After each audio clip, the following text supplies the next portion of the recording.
Hi, this is Bruce Coane, and I'm a board certified lawyer in immigration and nationality law.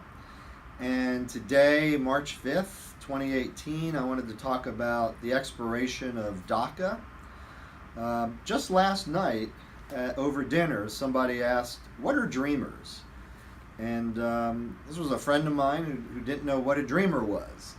So, dreamers are people that came to the United States as children brought here illegally by their parents, and now they've grown up in America, gone to school here, many have graduated college here, and they've been undocumented the whole time. So, under President Obama, he issued an executive order creating a program called DACA, Deferred Action for Childhood Arrivals. Prior to that, as far back as 2000 and 2001, there was a law that was in the works to be passed called the DREAM Act that would give these students and young people a green card or legal status in the United States because they came here through no fault of their own when their parents brought them as young children. And so the law was called the DREAM Act. And so people that were covered by that law or potential law, because it never passed, those people are referred to as dreamers.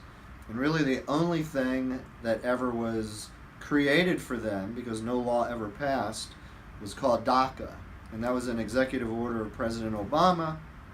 And that order has since been withdrawn, canceled, by President Trump, effective today, March 5th.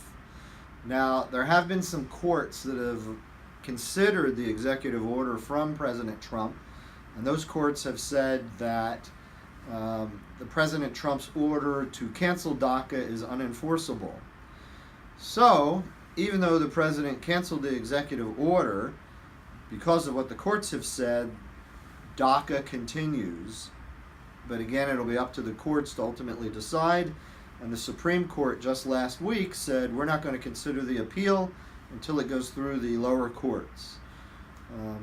Hopefully Congress will do something for these dreamers and pass a DREAM Act allowing them to get on a path to U.S. citizenship because they've come here through no fault of their own, and this is the only country they know, the United States.